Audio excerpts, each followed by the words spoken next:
Ciao ragazzi, benvenuti o bentornati nel mio canale. Nel video di oggi andremo a realizzare il sistema di risalita per la fresatrice che viene posta all'interno di un banco da lavoro. Se avete visto il video precedente sapete di cosa parlo, diversamente andate a vederlo subito. Brevemente vi dico che si tratta di un banco fresa realizzato in maniera artigianale, quindi realizzato qui direttamente nel mio lab, realizzato in maniera molto semplice ed efficace, e altrettanto semplicemente andremo a realizzare il sistema di risalita, cioè quel meccanismo che permette alla fresatrice di essere regolata in altezza e di regolare il pin, quindi i taglienti, all'altezza giusta in base alla fresata che dobbiamo fare. Per realizzare questo sistema utilizzeremo semplicemente del legno da costruzione, quindi del legno di abete, degli steli semplicissimi che potrete trovare in qualsiasi brico, e una barretta filettata come questa, e ovviamente il relativo dado. Seguitemi subito perché andremo a realizzare il nostro sistema di risalita. E partiamo subito con la lista della spesa. Ci servirà un listello, io ho scelto un listello 4x6, un altro listello di spessore 18 mm, una barretta filettata, un dado cieco e un dado con le alette. Allora, creiamo subito la struttura, quindi iniziamo a posizionare il primo listello e prendiamo la misura, quindi l'altezza del primo listello, che poi verrà copiato anche sul secondo. L'altezza sarà data appunto dall'altezza della nostra fresatrice. La misura la prendiamo ovviamente direttamente sul banco, montata sul banco, in modo che siano delle misure precisissime. Ecco qui, andiamo a tagliare misure i listelli, quelli che poi saranno i lati della nostra struttura di sollevamento. E facciamo un posizionamento di prova, ecco qui, primo e secondo. E poggiamo sopra anche la parte superiore. Adesso mandiamo in battuta la fresatrice, in modo da avere il centro preciso della nostra fresatrice, quindi in modo da posizionare la nostra struttura di sollevamento perfettamente al centro e non sbilanciare il sollevamento da un lato o dall'altro.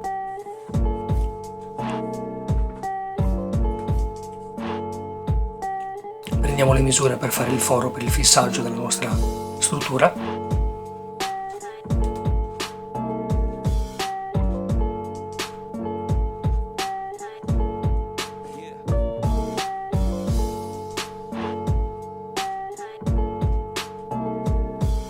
E andiamo adesso a fare il foro. Ovviamente le nostre viti non dovranno fare presa sul nostro banco da lavoro, quindi il foro che facciamo nel banco sarà più largo, leggermente più largo rispetto alla sezione della nostra vite, in modo che la vite passi attraverso il banco ma non vada a fare forza sul banco, per non rovinarlo anche. Vedete, infiliamo la vite che scende perfettamente. Ovviamente trattandosi di un banco da lavoro che deve essere perfettamente liscio, non dobbiamo avere niente che sporge, quindi adesso facciamo anche il secondo buco. E poi con una punta per svasare, punta per svasatura proprio come questa, andiamo a creare un incavo in modo che la vite vada ad entrare perfettamente all'interno del banco, come abbiamo fatto precedentemente per le gambe del banco stesso.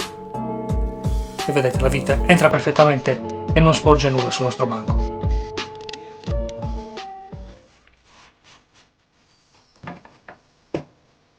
A questo punto andiamo a tracciarci le diagonali nella sezione dei nostri listelli, in modo da trovare il centro preciso per andare poi a fissare la struttura al banco.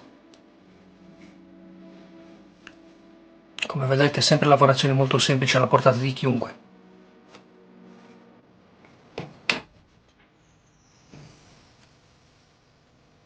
E facciamo il foro. In questo caso il foro deve essere più piccolo rispetto alla sezione. Io, come avete visto negli altri miei lavori, faccio sempre un foro nelle parti in cui deve agganciarsi la vite, in modo da evitare che la vite, infilandosi, vada a spaccare la struttura del legno. In questo caso invece creiamo un invito, quindi un piccolo forellino che permette alla vite di entrare, agganciarsi al legno attraverso i taglienti che hanno le viti, ma senza spaccare il legno.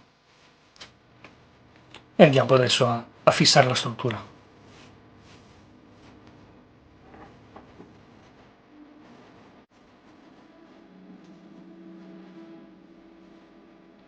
Capovolgiamo il piano, che era in verticale adesso. Ecco qui vedete le viti che sporgono e andiamo ad avvitarle, quindi a serrare la struttura direttamente sul banco.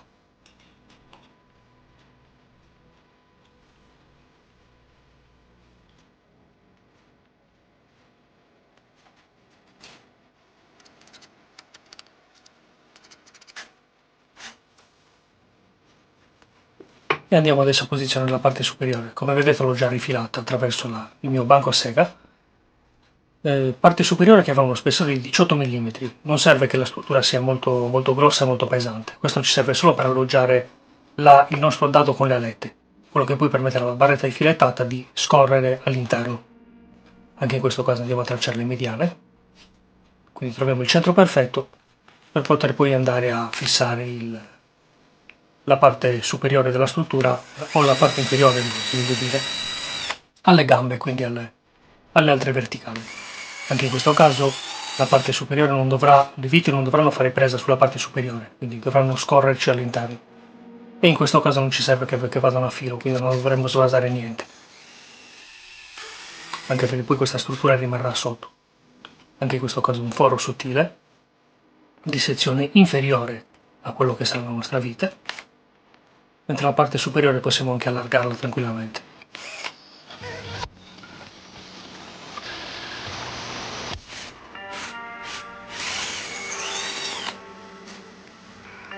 Ovviamente quando allarghiamo il buco non andiamo a farlo sopra le nostre verticali, altrimenti rischiamo di allargare anche la parte in cui dovrà ancorarsi e rendere inutile il foro.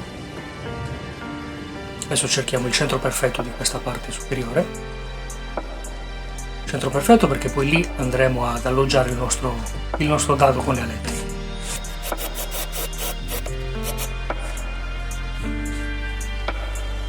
In questo caso la punta sarà in base alla misura del nostro dado.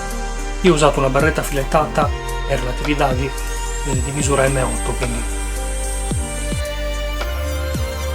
niente di grosso, niente di pesante. Adesso col Dremel o comunque con uno strumento analogo andiamo a creare l'alloggiamento anche per le alette.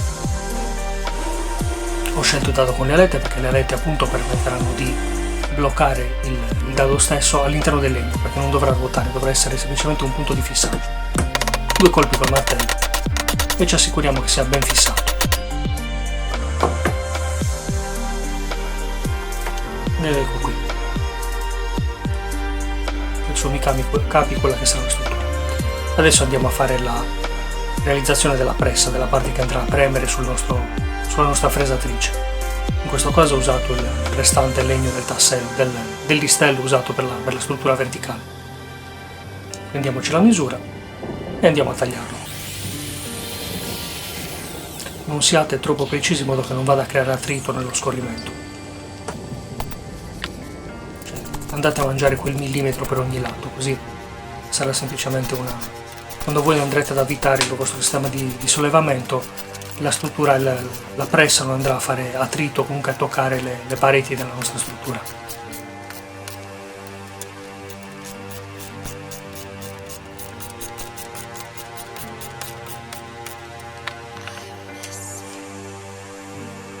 Adesso riportiamoci il foro del dado con le alette direttamente sulla nostra pressa.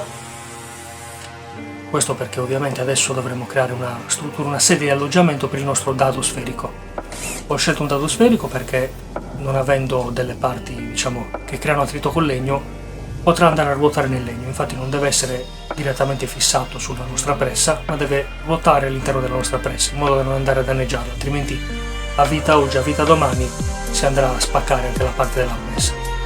E adesso andiamo a creare il nostro alloggiamento, quindi l'invito che andrà poi ad appoggiarsi sulla fresatrice. Quindi, prese le misure, con la rioba andiamo a tagliare il perimetro e poi con uno scalpello andiamo a rimuovere la parte che non ci serve. Mi raccomando, fate prima il segno con la rioba o comunque con un seghetto, in modo che poi quando andrete a battere con lo scalpello non avrete il rischio che si vada a spaccare più del dovuto il legno. E andiamo adesso ad inserirlo e fare il nostro ancoraggio.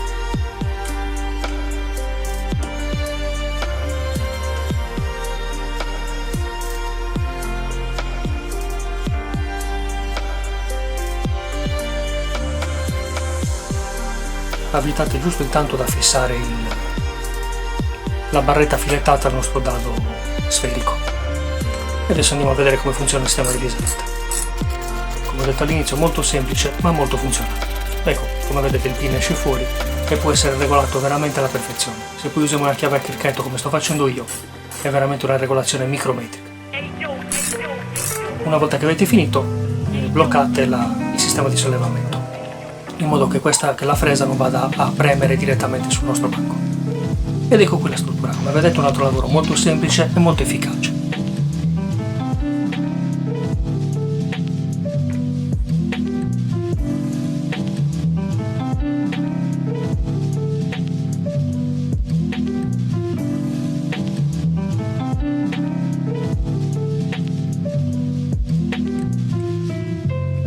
Come sempre, se questo lavoro ti è piaciuto, comunque se i miei video ti piacciono, metti un mi piace qui sopra, iscriviti al canale e attiva la campanella per stare sempre aggiornato su tutte le mie pubblicazioni.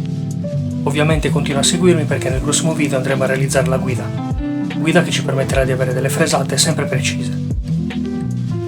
Buona continuazione!